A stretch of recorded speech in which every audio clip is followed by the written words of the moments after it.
Hello दोस्तों, स्वागत है आपका हमारे यूट्यूब चैनल कॉमिक फैन पर। चलिए दोस्तों, शुरू करते हैं नागराज की एक रोमांचक कॉमिक्स काल कराल का दूसरा भाग। ओहो, काल दरांत के वार को सह भी लिया और घाव भर लिया तूने। तू साधारण इंसान नहीं है, मुझे तुझ में सर्प के गुण भी नजर आ रहे हैं। विस बवंडर, सही समझे। मुझे नहीं पता कि तुम कहाँ से आए हो और तुम्हारे गैंग वाले क्या चाहते हैं, पर मैं इतना ज़रूर अंदाज़ा लगा सकता हूँ कि तुम किसी अनजान स्थान से आए हो। इसीलिए मैं तुमको वापस जाने का एक मौका देता हूँ। अरे, ये कहाँ गया? अरे, ये घाव का निशान फिर से कैसे उभर रहा है? फिर से नहीं नागराज, ये वही घाव है। अब ना तो ये भरेगा और ना ही ये नए घाव, क्योंकि अब घाव के छेदों को भरने की जगह ही नहीं दूंगा मैं। ये तुमने कैसे किया? इतना ही समझ ले कि सिर्फ काल ही समय से परे होता है। अब मैं पिंक डायमंड्स लेने जा रहा हूँ और वहीं से वापस लौट जाऊंगा। ये सब हो क्या रहा है ना? ये नागराज तो ना खुद खाता है और ना खाने देता है। पहले नागपाशा को अपने नागों से पिटवाकर अलग कर दिया और अब खुद पिट गया। और ये नागपाशा भी ना जाने कहाँ जाकर मर गया। असंभव, मरा नहीं है, विचलित है। उस सीवर में भरी गंधों के मिश्रण को सूंघकर मैं भी विचलित हो गया था। इस युग में वाकई प्रदूषण चरम पर है। पर तुम कौन हो और नागपाशा को लेकर यहाँ क्यों आए हो? इसको तुम्हारी मदद की ज़रूरत नहीं थी, क्योंकि इसको कोई मार नहीं सकता। ये मुझे बता चुका है। फिर क्या मकसद है तुम्हारा? मैं कौन हूँ और कहाँ से आया हूँ, ये बेमानी बातें हैं। पर मैं क्यों आया हूँ इसका अंदाज़ा तुम लगा सकते हो। उन गुलाबी हीरो के लिए। बिंगो, पर वे हीरे नहीं हैं, वे कंप्रेस्ड एनर्जी के पैकेट्स हैं और उनमें अंतहीन ऊर्जा है। न्यूक्लियर ऊर्जा या सौर ऊर्जा से करोड़ों गुना ज़्यादा। ये ना तो पहले कभी था और न आगे कभी होगा। इंसान तरक्की कर रहा है, आने वाले 50-100 सालों में वह इनको भी लैब में ही बना लेगा। लैब में? तुम 50-100 सालों की बात कर रहे हो। अगले 5000 सालों तक की गारंटी मैं लेता हूँ कि ऐसा नहीं होगा। कमाल है, क्या तुम ज्योतिषी हो? बेकार की बातें छोड़ो, समय कम है। वह हरी खाल वाला कौन है? नागराज, हमारी ज़िंदगी का सबसे बड़ा कांटा। अब वह मेरी ज़िंदगी का भी कांटा बन चुका है। उसको हटाना है। तुम मेरी मदद करो, मैं तुम्हारी मदद करूँगा। गुलाबी हीरे पाने के लिए? वे पैकेट तुम्हारे काम के नहीं हैं। उनकी ऊर्जा को संभालना तुम लोगों के बस के बाहर की बात है। उनमें से एक भी पैकेट अगर असंतुलित हुआ तो पूरी पृथ्वी को धूल बनाकर उड़ा देगा, और ऐसा मैं होने नहीं दे सकता। पर मैं तुमको ऐसी शक्ति देकर जाऊंगा जिसके बल पर तुम इन 700 करोड़ मानवों पर राज कर सको, और हीरे तुम ले जाओगे। हाँ, हमसे क्या चाहते हो तुम? तुमको पता ही होगा कि सिर्फ मैं ही उन हीरो का कद्रदान नहीं हूँ। हाँ पता है, कोई तुम्हारा भाई बंधु भी उसके पीछे है। काल कराल गुड़, उससे मैं निपट लूँगा। तुम बस नागराज को मुझसे दूर रखो। अगर दूर रख सकते तो अब तक हमने उसको इस दुनिया से ही दूर ना कर दिया होता। उसको इस दुनिया से तड़ी पार करने की शक्ति तुमको मैं दूंगा, ताकि मैं काल कराल से निपट सकूं बिना किसी व्यवधान के। अब मैं समझ गया कि मुझे जल्दी से जल्दी पिंक कोर को हासिल कैसे करना है।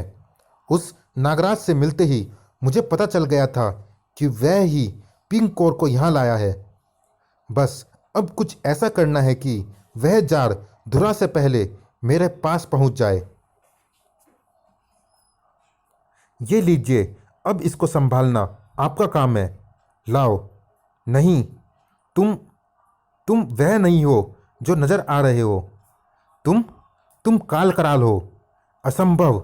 ये तुम कैसे जान गए? पता नहीं, ऐसा लगा जैसे मैं तुमको पहले देख चुका हूँ, भविष्य में होने वाली घटना में।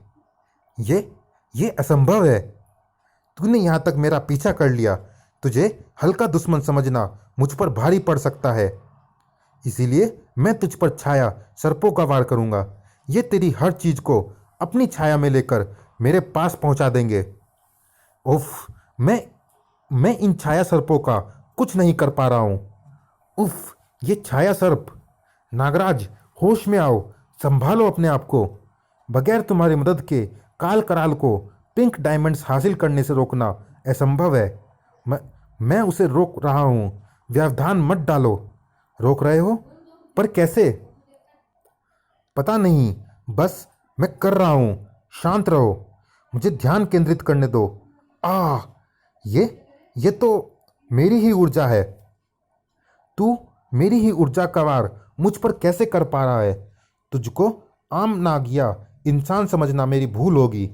उफ, ये वायु सर्प तो मेरी हड्डियों को चूर चूर कर देगा और मुझ में इतनी शारीरिक शक्ति नहीं है कि मैं इनकी कुंडली खोल सकूं।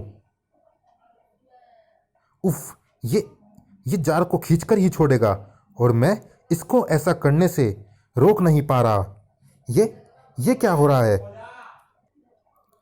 ये पिंक डायमंड्स तो और बड़े हो रहे हैं और मेरे शरीर में समा रहे हैं। ये सच नहीं हो सकता। किसी इंसान में ऐसी शक्ति नहीं हो सकती। उफ, मुझे अपने शरीर में भीषण शक्ति का आभास हो रहा है, जैसे मैं सूर्य को पी सकता हूँ, ग्रहों को तोड़ सकता हूँ, मैं दूसरा नया ब्रह्मांड बना सकता हूँ। ये क्या हो गया? ये तो बाजी ही पलट गई। मुझे समय धारा में वापस जाना होगा। ये तुमने क्या किया नागराज? ये तुमने किया नागराज, या ये अपने आप हो रहा है? पता नहीं सोडांगी, पर अब मैं काल कराल से मुकाबला करने के लिए तैयार हूँ। तुम्हारी आंखें नागराज, इनको क्या हुआ है? इनको मौत का रास्ता नजर आ रहा है और उस रास्ते पर काल कराल खड़ा है। अब तुमको मौत तक भेजना या मौत को तुम तक आने से रोकना काल कराल के हाथ में है। ये क्या हो रहा है? काल कराल तो खाली जार लेकर आया है और नागराज भी आजाद हो गया। उसकी आंखें तो खुद हीरो जैसी चमक रही है। पता नहीं क्या हुआ है, लेकिन कुछ तो गड़बड़ जरूर है। सिर्फ इतना स्पष्ट हो पा रहा है कि पिंक एनर्जी नागराज में समा गई है और ये असंभव है। किसी इंसान के एक शरीर में इतनी क्षमता नहीं हो सकती। नागराज सिर्फ दिखने में एक इंसान है। वैसे नागराज के अंदर असंख्य सर्प रहते हैं। वास्तव में उस एक शरीर के अंदर अनगिनत शरीर समाये हुए हैं। इसको अकेला समझने की भूल मत करना। तुम अगर सर्प होते तो तुम्हारे जैसे 1-1.5 लाख तो आसानी से इसके बदन में समा जाते। तब तो मुझे लगता है कि काल कराल विफल रहेगा। अगली चाल हमको ही चलनी होगी। बस इतनी उम्मीद करो कि अब नागराज काल कराल को हमारे रास्ते से हटा दे। ये ठीक है, यहाँ पर हमारे युद्ध के लिए काफ़ी जगह है और नतीजा निकलने तक कोई व्यवधान डालने वाला भी नहीं है। सही कहा। अब यहाँ से पृथ्वी पर हम दोनों में से कोई एक ही जाएगा और वह तुम नहीं। अरे ये क्या? ये असंभव है। पृथ्वी को एकाएक क्या हुआ? ये तो जैसे अपने प्रागैतिहासिक रूप में पहुंच गई है।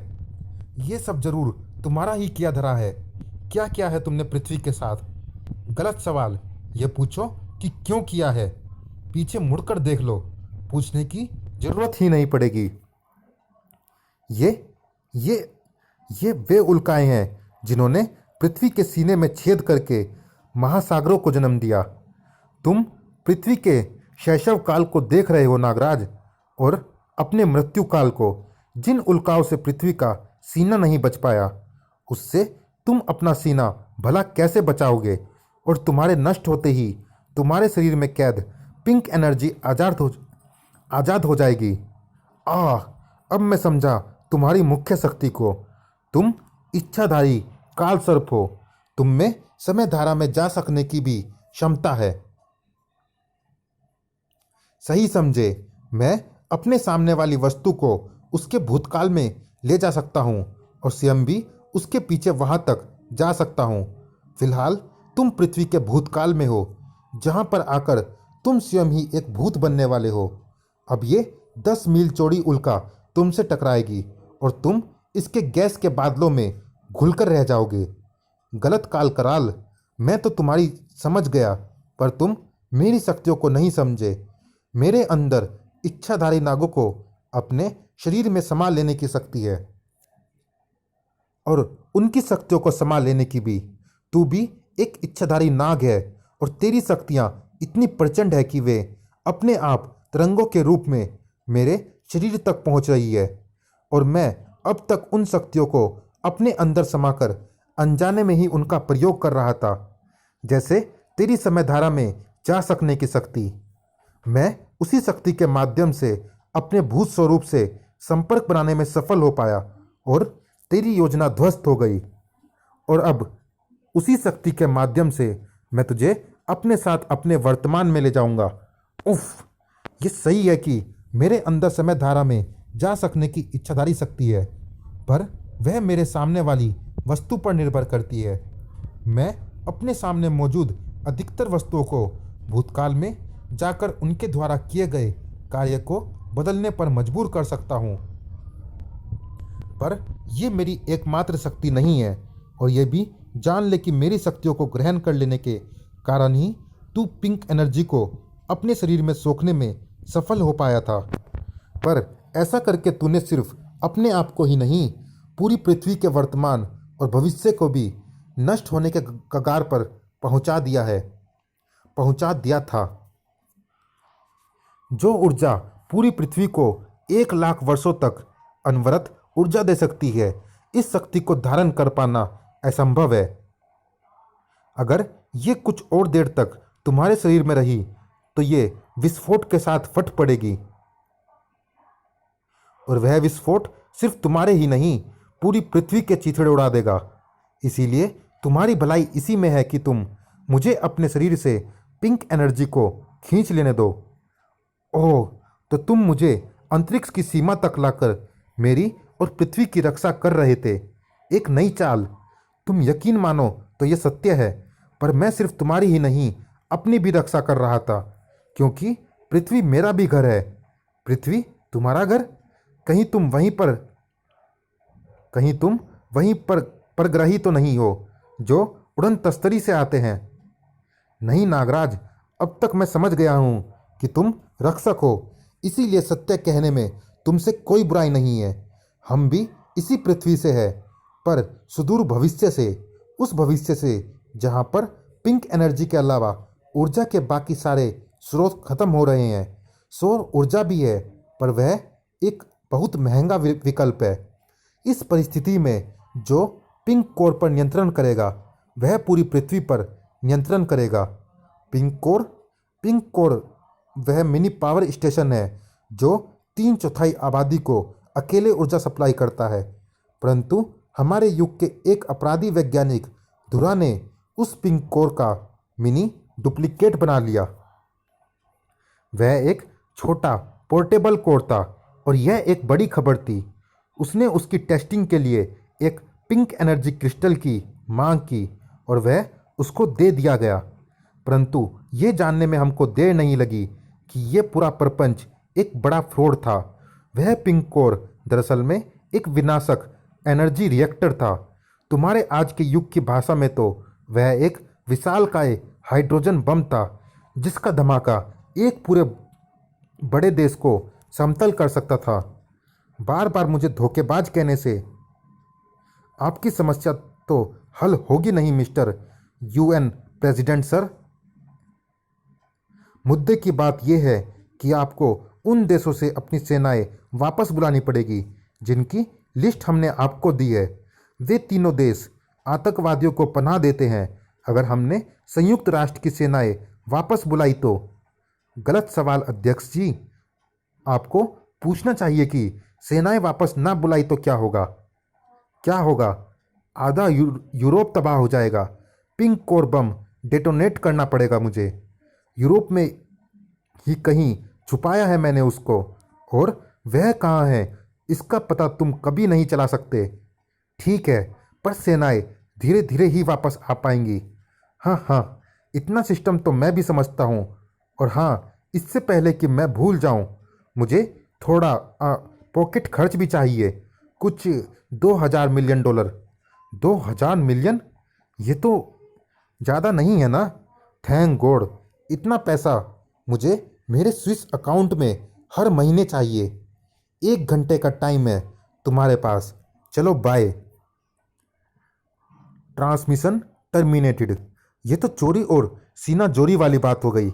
एक तो हमें धोखा दिया और ऊपर से फिरौती भी मांग रहा है, वह भी ईएमआई में। पर मानने के अलावा और कोई चारा भी तो नहीं है। चारा तो हमें चाहिए भी नहीं। उसे धूरा जैसे बकरों के खाने के लिए ही छोड़ देना चाहिए, ताकि उनको हलाल करने में कुछ मज़ा भी तो आए। अगर उस पागल ने सचमुच बम फोड़ दिया तो हलाल यूरोप होगा, और उस बम को ढूंढ पाना समुद्र में रेत के कण ढूंढने के बराबर है। और उस रेत के कण ने आ जाओ का बोर्ड लगा रखा हो तो क्या मतलब? इस मैसेज की रिकॉर्डिंग लोड करो और धुरा का एक्सट्रीम क्लोजअप लो। Okay sir. ये देखिए, उसके हेलमेट में रिफ्लेक्शन। पिंक कोर बम अभी उसी के पास है। वह गीदड़ भभकी दे रहा है। अभी तक वह ये बम कहीं फिट नहीं कर पाया है, पर करेगा ज़रूर। और मैं उसको इससे पहले ही पकड़ लूँगा। बम धुरा के पास है, यह तो तुमको पता है काल कराल। पर धुरा कहाँ है, यह कैसे पता करोगे?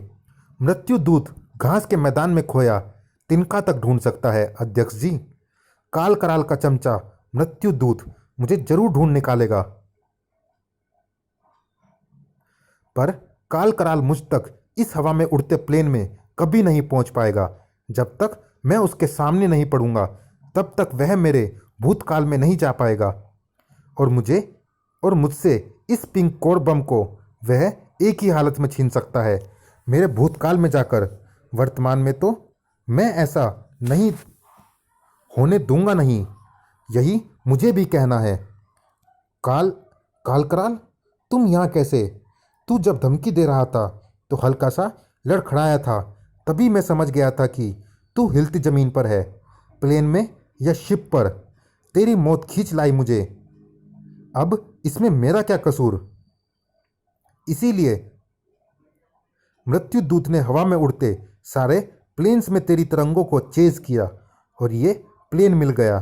फिर मैं तेरे प्लेन के भूतकाल में गया और उड़ने से पहले ही उसमें प्रवेश कर गया। चाहता तो था कि उसी वक्त भूतकाल में ही तेरा काम तमाम कर दूं, पर ना जाने क्यों समय धारा में कुछ अवरोध आ रहे थे। इसीलिए मुझे वर्तमान में पहुंचने तक का इंतजार करना पड़ा। वह इसलिए क्योंकि अब मेरे पास भी समय धारा में जाने की वैज्ञानिक शक्ति है। इस प्लेन में फिट मेरी पोर्टेबल टाइम मशीन ही तेरी शक्ति में खलल पैदा कर रही थी। मैं अब स्वयं भी भूतकाल में जाने योग्य समय धारा पैदा कर सकता हूँ, और चाहूँ तो तुझे टुकड़े टुकड़े करके अलग अलग समय धाराओं में भेज सकता हूँ। तेरा इतना साहस! मैं एक जाल में फंस गया था। मेरी शक्तियाँ धुरा तो सह ले रहा था, पर अपने प्लेन को उसने इस लायक नहीं बनाया था। मेरे वार से प्लेन का फर्श टूटा, वह प्लेन से बाहर खिंच गया। पिंक कोर बम मेरे हाथ में आ गया था। पर मुसीबतें तो अभी सिर्फ शुरू हुई थी। मैं तो सिर्फ एक मोहरा हूँ काल कराल। मैं तो कहीं ना कहीं से पिंक हीरे लेकर ही आऊँगा, पर जिसका काम तूने बिगाड़ा है वह तुझे छोड़ेगा नहीं। ये जानने के बाद अब मैं उसे नहीं छोड़ूंगा। जब मैं नहीं जानता कि वह कौन है, तो तू उसे कैसे जानेगा? उसके बाद मैंने धुरा को ढूंढने की बहुत कोशिश की, पर मैं असफल रहा। और फिर एक और वार हुआ। इस बार वार मेरे शरीर पर नहीं, मेरे दिल पर किया गया था। कहिए कमिश्नर, अब क्या मदद करूं? एक छोटी सी मदद। इस महिला को जानते हो तुम?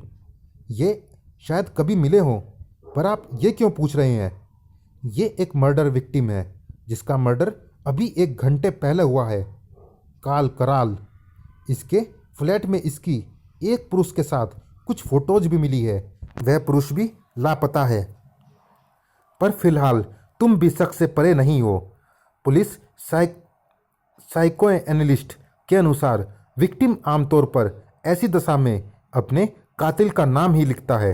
मेरे लिए किसी को भी समझा पाना असंभव था, क्योंकि फोटो में जो पुरुष था वह मेरा गुप्त रूप अक्सा था और ये कोई भी नहीं जानता था कि अक्सा मैं हूँ।